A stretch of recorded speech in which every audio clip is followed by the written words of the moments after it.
Istri Irjen Pol Verdi Sambo Putri Chandrawati mengikuti jejak suaminya menjadi tersangka kasus dugaan pembunuhan berencana Brigadir Nofriansyah Yosua Huta Barat atau Brigadir J.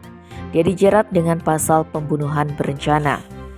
Dirtipidum Bareskrim Polri Brigjen Pol Andirian di Mabes Polri Jakarta Selatan Jumat 19 Agustus menjelaskan Putri Sambo dijerat pasal 340 KUHP yakni tentang pembunuhan berencana, sedangkan pasal 338 KUHP tentang pembunuhan. Sementara pasal 55 dan 56 KUHP tentang keikutsertaan dalam sebuah tindak pidana.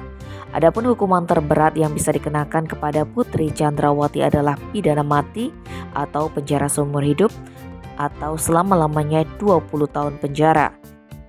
Sebelumnya penyidik Bareskrim Polri resmi menetapkan Putri Chandrawati sebagai tersangka kasus pembunuhan Brigadir J. Hal ini dilakukan usai penyidik melakukan gelar perkara. Meski telah ditetapkan, sampai kemarin Putri Chandrawati belum ditahan. Sementara itu, tim khusus Polri yang menangani pembunuhan Brigadir J juga telah menyelesaikan berkas perkara 4 tersangka. Berkas tersebut rencananya akan diberikan kepada kejaksaan. Selanjutnya penyidik akan menunggu pemeriksaan berkas oleh jaksa. Apabila dinyatakan lengkap, maka akan dilakukan pelimpahan tahap kedua, yaitu penyerahan barang bukti dan tersangka untuk disidangkan. Diketahui 5 orang telah ditetapkan sebagai tersangka kasus kematian Brigadir J.